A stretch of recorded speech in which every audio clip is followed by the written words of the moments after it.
Okay, next up is question 7. It says, give a geometric description of the set of points in R3 that satisfy the given conditions. And for part A, looking at the equation x is equal to 3.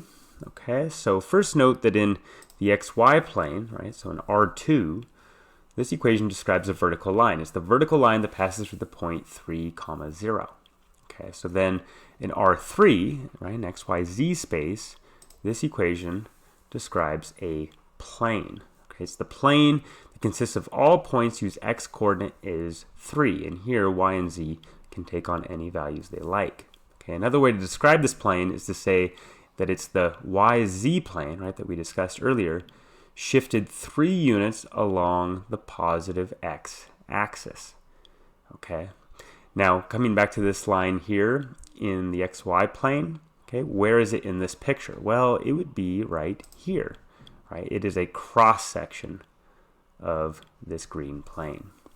All right, cool. So now with all that in mind, looking at 7b, y is equal to -1, well, by the same reasoning, this also describes a plane. Okay, here is the set of all points whose y-coordinate is -1, right? X and z can take on any values they like. Or put another way, right, this blue plane is the xz plane shifted 1 unit along the negative y-axis. All right, and then for 7c, the equation z equals 2, so we're looking at this plane in red, and it consists of all points whose z-coordinate is 2, and here x and y can take on any values they like. Okay, or put another way, it's the xy plane shifted 2 units along the positive z-axis. All right, cool. And now for D, we're looking at the equation x squared plus y squared is equal to 1. Well, in R2, right, in the xy plane, this equation describes the unit circle. Okay, so one thing to keep in mind as we think about what this equation is describing in R3, right, is that for a point on the circle, its coordinates make this equation true. So for example, let's say I take this point right here, 0, 1.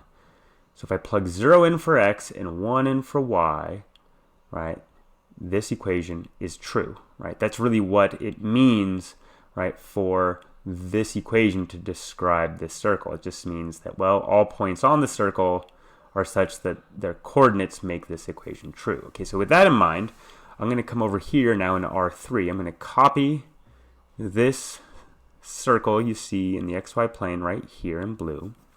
And now let's consider a point on this circle in the xy plane, say the point 0, 1, 0. Well, this point will be included in our set of points in R3 that make this equation true because, well, the x and the y coordinates make this equation true. Note that this equation makes no reference to z, right? So if I plug 0 in for x and 1 in for y, I get 0 squared plus 1 squared is 1, and I don't care about z. It happens to be 0 for this point, but this will be included again because, well, the coordinates make this equation true. All right, now note that if I take any point above this point 0, 1, 0, say the point 0, 1, 1, well, this point will also be included in our set of points that make this equation true. Why? Well, because the x-coordinate is 0, the y-coordinate is 1, and those coordinates make this equation true.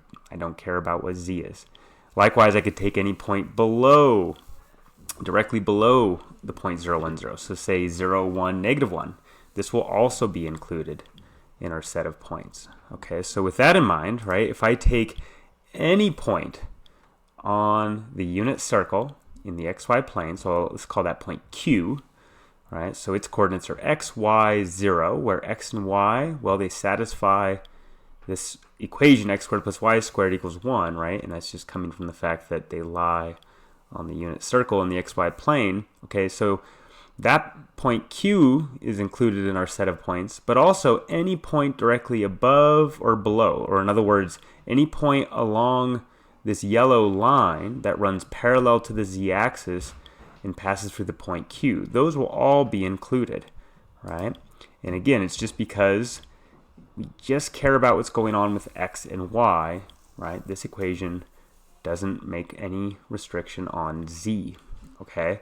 So I note here, if the coordinates of the point Q, right, x, y, 0, satisfy this equation, x squared plus y squared equals 1, so do the coordinates of the point P, right, where x and y are the same as the point Q, and z can be anything it wants, right? So for any point on that unit circle in the xy plane, right, you can draw this line parallel to the z-axis that passes through that given point, and all these points along these yellow lines will be included in our set. So you put all that together, and what are we really describing here? We're describing a cylinder of radius 1 that's running along the z-axis. Okay, and now for part E,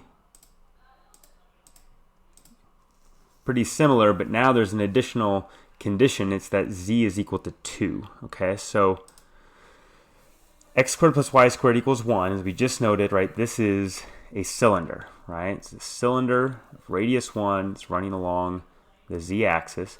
Z equals 2. Well, that was part C, right? This is our plane, right? You just take the xy plane and then you shift it up 2 units along the positive z-axis. So if both of these conditions have to be satisfied, we're really looking at the intersection of the cylinder and the plane. So what are we going to get?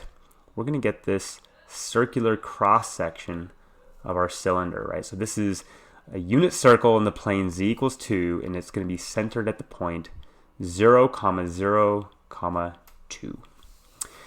Cool. All right, well, that's going to do it. Thank you so much.